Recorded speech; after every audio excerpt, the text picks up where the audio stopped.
Most high performers are stuck on a fitness hamster wheel, grinding harder than ever, but still struggling to lose the gut. The problem isn't a lack of effort, but 5 lifestyle leaks that are silently deleting your progress. Over a decade of coaching clients with demanding schedules, I found these are the repeat offenders consistently blocking your fat loss. By the end of this video, you'll have a clear roadmap to kick them to the curb and finally see the results that match your effort. For starters, you need to stop viewing alcohol as just empty calories and start viewing it as a metabolic parking brake. It's not just the calories in a glass, it's what the booze does internally. When you drink, your body hits the emergency stop on fat burning to focus 100% on clearing the toxin. This creates a chemical lock on your fat cells and triggers a false starvation alarm in your brain, which causes your hormones to act like magnets for storing belly fat. And even worse, it creates a metabolic hangover for up to 72 hours, which shuts down fat burning. If you drink twice a week, you're effectively driving with the parking brake on 24/7. I lived the struggle. At 235 pounds, I was boxing, lifting, and eating healthy, but my physique was soft. The culprit wasn't my training, it was the social beers after sparring. Even just 3 drinks a week destroyed my recovery. The moment I cut them, the fat melted off. It's been 13 years since I've had a drink and I haven't missed it once. But look, I know you live in the real world. You have clients, colleagues, and deals that happen over dinner. If everybody orders a scotch and you ask for tap water, you risk killing the vibe. If you're going to drink, you need to stop playing fat loss on hard mode and get serious about damage control. The foundation is setting a rule with yourself. For every drink, you must finish 1 full glass of Diet Coke or water. This cuts your consumption in half and keeps you hydrated. Then swap beer and wine for clear spirits with a 0-calorie mixer like a vodka soda. You drop the sugar to 0 and the calories to under 100. And finally, before the event, eat a high-protein meal. This keeps you too full to binge on late-night pizza, capping the damage at the alcohol calories only. Now, I'm all about providing flexible strategies to help you stay on track with fat loss, which is why I created the Swap. It's a free pocket coach that gives you subtle, low-friction adjustments to your order. Think of it as social camouflage for your diet. Download it for free in the description and use it for your next meal out. But the hard truth is, even if you cut back on the drinking, it's completely useless if you're tanking your fat loss overnight. If you cut sleep, you aren't just tired, you're flipping a biological switch that makes fat loss nearly impossible. Even on the exact same diet, sleeping 5.5 hours instead of 8 causes you to lose 55% less fat and 60% more muscle. You're literally programming your body to burn muscle and hold onto your gut. Just 4 nights of bad sleep drops your insulin sensitivity by 40% and crashes your testosterone by up to 15%. It's like a rapid aging drug, essentially. You're downgrading your metabolism by a decade, and you can't discipline your way out of this. Poor sleep spikes your hunger hormone ghrelin, which shuts down the discipline center in your brain. You don't crave the afternoon sugar because you're weak. You crave it because your fuel gauge is broken. I learned this the hard way early in my career. I was waking up at 5 in the morning to train clients and finishing after 7 at night with 2 little guys at home. I was tired at the end of the day, but also wired. I thought I could just muscle through it, but after doing everything right with my workouts and nutrition, I was getting softer in the mirror and slower mentally. I was burning the candle at both ends and my health was paying the price. The standard advice of just trying to relax didn't work. I needed to engineer my recovery to drop my body into deep sleep. It starts with setting an alarm 60 minutes before bed. It's not for waking up, it's a non-negotiable trigger to switch yourself from professional mode to recovery mode. Next, you have to manage your heat. You can't sleep if your core temp is too high. Aim for a room temperature between 60 to 67 degrees Fahrenheit. If you can't control the thermostat, take a hot shower an hour before bed. It triggers a rebound cooling effect that physically signals your body to shut down. Now here's where my advice differs from many. You don't have to cut out screens entirely. It's about switching from active screens to passive screens. Doom scrolling and emails spike your stress, so cut them. Instead, switch to a familiar sitcom and wear those ugly orange blue light blocker glasses. You need to block the specific light frequency that kills melatonin production. When the show is off, remember that light is a drug that wakes up your brain. Tape over standby lights or wear a quality sleep mask. Total darkness is a non-negotiable. And if you need extra help, stack magnesium bisglycinate with L-theanine 60 minutes before bed. It calms a racing mind without the morning grogginess of melatonin. Now, dialing in your sleep gives you the battery to do the work, but it's all for nothing if you go into this process with the wrong mindset. Most high performers kill their progress because they suffer from biological lag. We live in an Amazon Prime world where you press a button and you get a result. But your body runs an ancient operating system. It does not care about your timeline, and it definitely doesn't care about your deadline. That is the trap. You crush a workout for 3 days, check the mirror, and get pissed that your abs aren't showing. Or maybe you eat a pizza and look fine the next morning and think you got away with it. But you didn't. That pizza shows up in 3 weeks, just like the workouts show up in 1 month. This lag is why 80% of fat loss attempts fail. Most people drop off by week 4 because they don't see visible changes, assume it's not working, and expect it to feel easy by then. It's common knowledge that it takes 21 days to build a habit, but real science says it's closer to 2 months. So when you are grinding at week 4, nothing is wrong with you. You're just halfway there. My client Brad almost fell into this trap. After the first month, he had lost 5 pounds, but saw no changes in the mirror.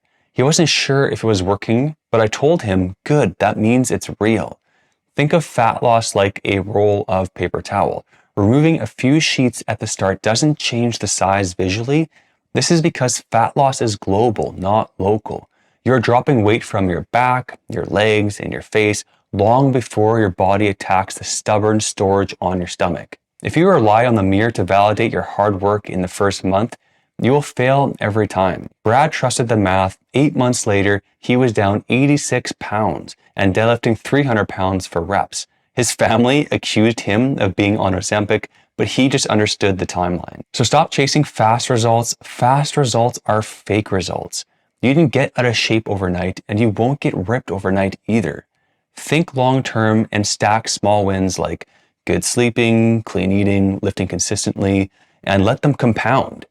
Treat today's work as an investment that matures in 6 months. If you can survive the lag where effort is high but results are invisible, you win. But honestly, simply waiting for results won't save you if you're gambling with your inputs. What gets tracked gets managed. I've met with hundreds of busy people who are often just winging it with their diet.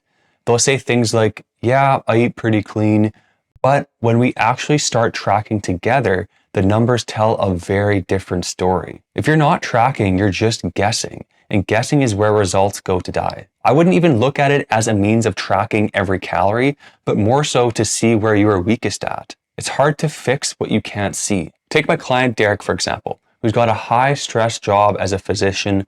When we started, he swore he was eating 2,200 calories of healthy food, but the scale was stuck. He wasn't lying, he was just flying blind. So we did a 7-day audit and found out he was actually eating closer to 3,000 calories. His afternoon almonds, extra peanut butter, and avocado pushed him 600 calories above our target. He wasn't failing because of his metabolism. It just came down to the math. Tracking isn't a mirage, it's just a honeymoon phase. It's not meant to be forever, but it's required to build calorie literacy. Once you see the data, you can build systems to automate your meals later. To get started, take your body weight and multiply it by 12 to get your maintenance calories. From there, subtract 500 to get your deficit set in place and get progress rolling. If you have more than 30 pounds to lose, make sure you use your goal weight instead. This will do a better job of accounting for your ratio of fat to muscle so you don't overconsume. If tracking calories feels too heavy right now, start by tracking your body weight every morning. Think of it like checking your bank account daily. When you see the balance, you naturally spend less. It creates an immediate feedback loop against overeating, and research backs this. People who weigh themselves daily lose 6 times more weight because they make micro corrections immediately, rather than waking up a month later 5 pounds heavier. It's not about obsession, it's just data. And ultimately, data allows you to automate. You don't want to track calories forever, and you definitely don't want to bring a food scale to a client dinner. That is exactly why I built the Swap.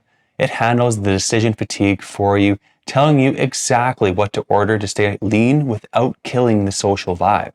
It's free, it's in the description, and it's the fastest way to automate your nutrition. Now, getting the input side of the equation here is critical. But it doesn't matter when the device on your wrist is wiping out your entire deficit before you even leave the gym. Most people vastly overestimate how many calories they burn during exercise. They'll crush a 45-minute lift, get sweaty, and their watch tells them that they burned 500 calories. But the reality is, these devices overestimate calorie burn by up to 90%. Essentially, your watch sees your heart rate spike while you're resting between sets and thinks you are doing continuous high-intensity cardio. It gives you a credit for the work you didn't physically do.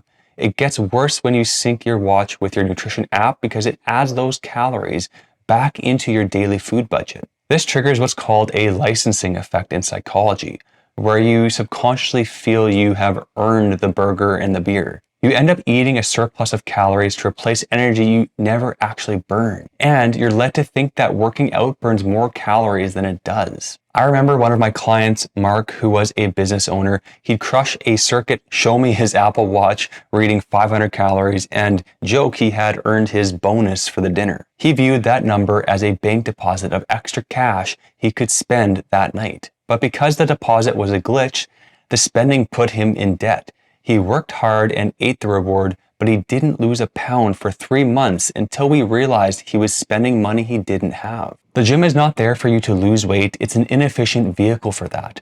Think of exercise more as a performance enhancer, not a fat eraser. You could think of your physique in 3 buckets.